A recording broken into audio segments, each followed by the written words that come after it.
Why has the murder of a top healthcare executive ignited such a fierce public outcry? Here's what you need to know about the Brian Thompson case. Brian Thompson, CEO of UnitedHealthcare, was gunned down outside a Midtown Manhattan hotel just over a week ago. The accused? Luigi Mangione, a 26-year-old Ivy League graduate from a privileged background. Captured at a McDonald's in Altoona, Pennsylvania, Mangione was found with a 3D printed pistol, silencer, and a fake New Jersey ID. Fingerprints and surveillance footage place him at the crime scene. So why did he do it? Mangione, who sustained a back injury in 2023, allegedly struggled with pain and insurance claims. A manifesto revealed his anger toward the healthcare industry, describing the murder as symbolic. Mangione is now fighting extradition to New York, with his lawyer planning a not guilty plea. Meanwhile, public support for Mangione reflects widespread frustration with the healthcare system. Stay tuned as this high-profile case unfolds. Subscribe for the latest updates on the UnitedHealthcare CEO murder. Hey TopThangs family! Today, we're diving deep into the eerie parallels between Stephen King's dystopian novel The Running Man and the real-life case of Luigi Mangione. Both narratives shed light on societal issues like wealth disparity, media manipulation, and public compliance. Let's explore these connections and discuss how they reflect our current reality. In The Running Man, set in a dystopian 2025, society is starkly divided between the affluent and the impoverished. The government, in cahoots with media conglomerates, broadcasts a lethal game show where contestants are hunted for sport. The protagonist, Ben Richards, enters this deadly game to provide for his sick daughter, highlighting the extremes one might go to under systemic oppression. Fast forward to December 2024, Luigi Mangione becomes the prime suspect in the assassination of UnitedHealthcare CEO Brian Thompson. The incident triggers a massive manhunt, with authorities offering a combined $60,000 reward for information leading to his arrest. The public is urged to call tip lines and the media extensively covers the chase, turning it into a nationwide spectacle. Both scenarios showcase how media can manipulate public perception and encourage compliance. In The Running Man, viewers are desensitized to violence, cheering as contestants are hunted. Similarly, in the Mangione case, the public is incentivized to participate in the manhunt, blurring the lines between civic duty and entertainment. King's novel portrays a society where the rich thrive while the poor suffer, a reflection of our current wealth disparity.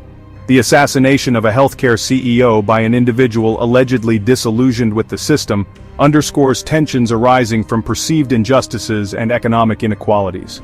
The success of shows like Squid Game critiques societal fascination with exploiting human suffering for entertainment. Ironically, real-life adaptations of such shows, albeit non-lethal, indicate how the core message is often overlooked, turning critical narratives into mere spectacles. Both The Running Man and the Mangione case highlight the challenges of escaping systemic poverty.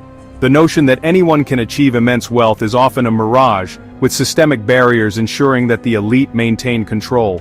To address these systemic issues, fostering class consciousness is crucial. Recognizing shared struggles can lead to collective action against injustices, paving the way for a more equitable society. Instead of fixating on material wealth, humanity could channel its efforts into exploring the unknown, seeking spiritual enlightenment, and advancing scientific knowledge for the betterment of all. Many crimes stem from unmet basic needs. By ensuring access to essentials like food, shelter, and healthcare, society can reduce crime rates and uplift communities. Adopting a collective approach, where resources are allocated to meet everyone's basic needs, can lead to a more harmonious and progressive society. While challenges will persist, prioritizing human dignity and well-being is a step toward a brighter future. Why do people love watching events like the Running Man game show or the real-life manhunt for Luigi Mangione? The answer lies in human psychology, a mix of fascination, fear, and the thrill of competition. 1. Entertainment over empathy. When violence or suffering becomes entertainment, we disconnect emotionally. It's easier to treat people as characters than as real human beings. Example, the real-life adaptation of Squid Game. It started as a critique of capitalism and its exploitation of the poor, but people turned it into literal game shows, missing the entire point. 2. The mob mentality. Groupthink can amplify emotions like excitement or outrage. Whether cheering for a game show contestant or hunting a fugitive, we sometimes act as part of a crowd rather than as individuals. Ask yourself, when does watching stop being innocent and start being exploitative? Are we becoming numb to human suffering because we're used to seeing it as content?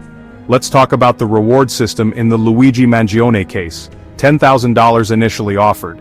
The FBI adds another $50,000, likely taxpayer money. This raises big ethical questions. 1. Who benefits? Are rewards about justice, or are they about creating a spectacle? The media profits from the attention, law enforcement gets praised for quick results, and the public gets entertainment. 2. Misdirected incentives. Rewards turn justice into a competition. People call in to make money, not necessarily to tell the truth. This creates risks for innocent people being accused or cases becoming sensationalized. Parallel to The Running Man. In King's novel, people are incentivized to hunt Richards for money. It's not about justice, it's about survival, greed, and the system manipulating desperation. In both The Running Man and the Mangione case, the media plays a crucial role. In King's book, the government and corporations control the game show to distract the public from systemic suffering. Today, mainstream media profits from sensational stories, turning serious issues into entertainment for views and ad revenue. What's the end game? Sensational media keeps us distracted from larger issues like wealth disparity, systemic injustice, and the monopolization of resources. Instead of questioning why someone like Luigi Mangione acted the way he did, the focus becomes the manhunt, the reward, and the villain narrative. Who benefits when the focus is on the spectacle, not the system? How often are we shown what we need to see versus what's going to keep us glued to the screen? In many ways, we're still living in the Roman Gladiator era. Back then, the ruling class distracted the masses with brutal games while hoarding wealth and power. Sound familiar? Reality TV and sensational news stories like this manhunt often serve the same purpose. The working class competes for scraps, fame, money, rewards, while the 1% keep control. Example: shows like Survivor or Squid Game, where contestants fight tooth and nail for cash prizes, mirror the desperation of our real world. It's entertainment for the masses, but the root problem remains. People shouldn't have to humiliate or harm themselves to get ahead. Why do we live in a system where the poor are forced to perform while the rich get to sit back and enjoy the show? What would society look like if we focused less on competition and more on collaboration? So, we've talked about the problem, wealth disparity, media manipulation, and systemic injustice. But how do we move forward? 1. Class awareness. The first step is understanding that we're all in this together. Recognizing shared struggles helps us unite against the systems that divide us. 2. Demanding accountability. Hold corporations and governments accountable for exploitation and inequality. Demand policies that prioritize people over profit. Universal healthcare, living wages, and fair taxation. 3. Shifting focus. Instead of competing for scraps, imagine a society where resources are allocated to meet basic needs: food, shelter, education, and healthcare. 4. Innovation over excess. Why are billionaires building bigger yachts when we could be exploring space, curing diseases, or solving hunger? Humanity's greatest potential lies in collaboration, not competition. Change doesn't start with one person, but with all of us realizing that another world is possible. It's about recognizing that no one needs another mansion when people are starving. The parallels between The Running Man and the Luigi Mangione case serve as a stark reminder of the systemic issues we face today. By fostering class awareness, challenging media manipulation, and prioritizing collective well-being over materialism, we can work toward a more just and equitable society. If this discussion resonated with you, hit that like button, share your thoughts in the comments, and subscribe for more deep dives into pressing societal issues. Together, let's strive for a world where humanity thrives beyond material constraints.